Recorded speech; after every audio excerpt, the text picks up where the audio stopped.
I feel that the term cinematic has become an overused one lately, particularly on YouTube, and hey, I'm guilty of overusing it too.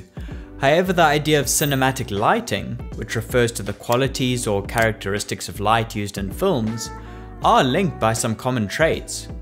Contrast, the ratio between the lightest and darkest part of a frame.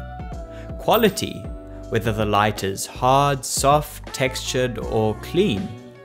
And the shape, how the light is controlled or manipulated. In this video, I'll go over 4 ways that cinematographers can control these factors without even using any film lights. Why shouldn't I use lights, you may ask? Well, the most obvious answer is to save money. These techniques are useful when you're asked to shoot that short film for a favor that has no budget for gear. Another reason is personal preference and an appreciation for natural light.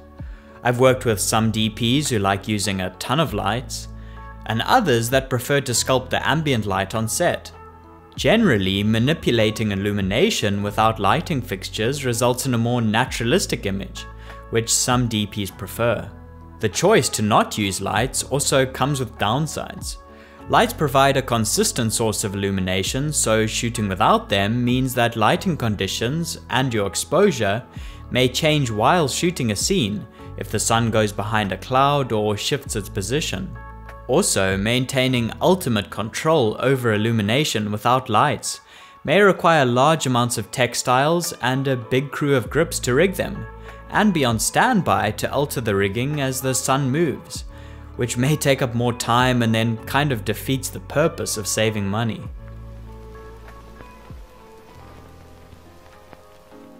The easiest way to light without any lights is usually to reduce illumination.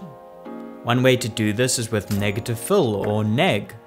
Rather than adding light on one side of the face to increase illumination and create contrast, negative fill creates contrast by removing light on the other side of the face, reducing illumination. The color black absorbs light and doesn't reflect any colors on the light spectrum, so bringing in a black textile close to one side of the face will remove light and create a shadow. Cinematographers can control light by placing a black surface wherever they don't want light to be reflected. Generally our rule is, any wall you don't see, put black on it. So first thing I do when I go in a room is I black the ceiling. So it's not always nice to have all this return on the face. I like stuff to be a little bit more, have a little bit more attitude, even though it's soft, And then, it's blackening the floor or blackening a wall you don't see, you could just be able to shape the light. Since lighting like this doesn't require an artificial source, it creates contrast and shape in a really soft and natural way. Some common tools to do this include a frame with blackouts such as a 8x8, 12x12 or 20x20 frame, a 4x4 floppy, the black side of a polyboard, or pieces of duvetine, a matte black material. While these methods are common in the industry, any DIY method will usually work just as well, such as placing a character next to a black or darkly painted wall, using any piece of black cloth that you have, or even black bin bags. Neg is a great way to create contrast on the cheap. It should be noted though that the larger the negative fill, and the closer it is to the subject, the greater effect it will have. So don't expect to hold up a black bag 5 meters away from a subject and get a strong shadow.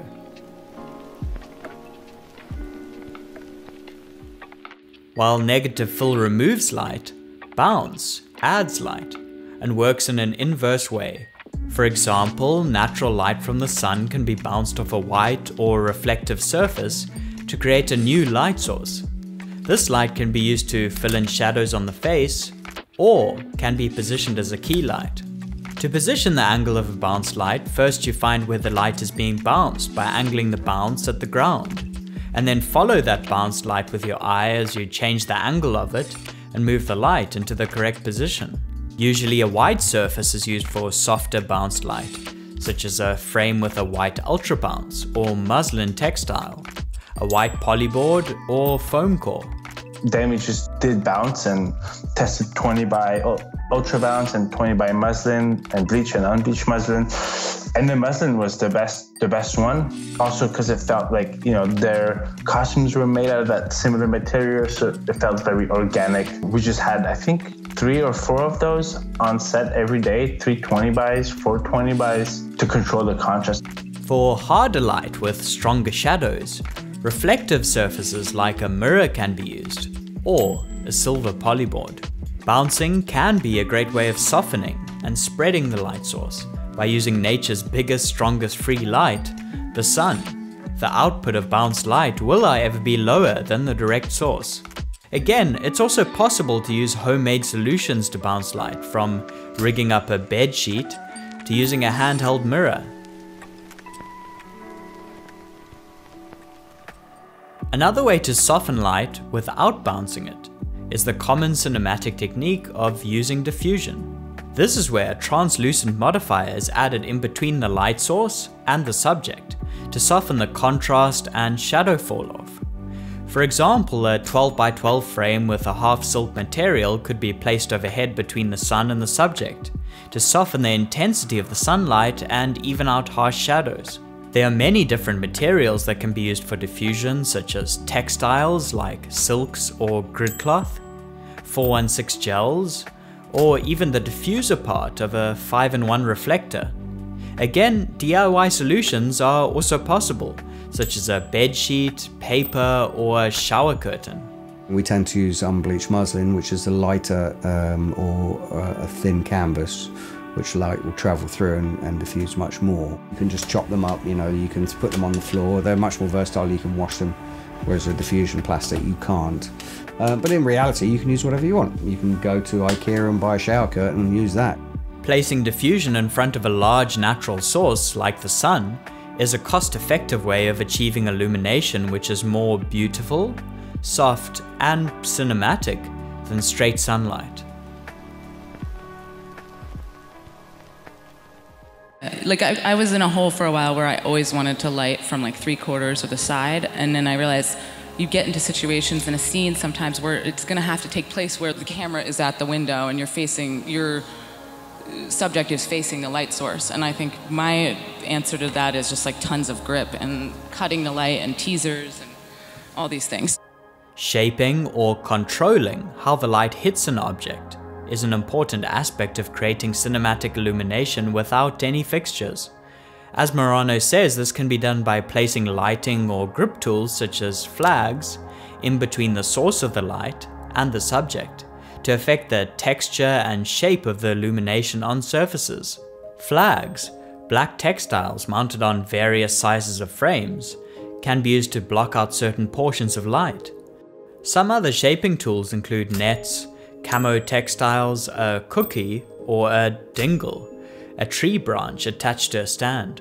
Production design items such as curtains and blinds are a basic way of naturally shaping light that comes in through a window.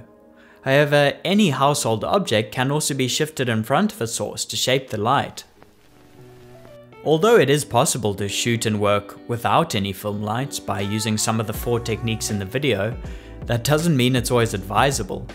Most DPs use a combination of natural light and film lights, along with negative fill, bounce, diffusion, and shaping. Being able to light scenes without lights, using the techniques in this video, will better inform your cinematography, so that when you do have the budget to rent lights, you'll already know how to adjust its contrast, quality, and shape. Thanks for making it through this episode, and a special thanks to all the supporters of the channel on Patreon. Be sure to check out the official IDC merch with original film set illustrations, including this guy bouncing light with a polyboard. Otherwise, until next time, thanks for watching and goodbye.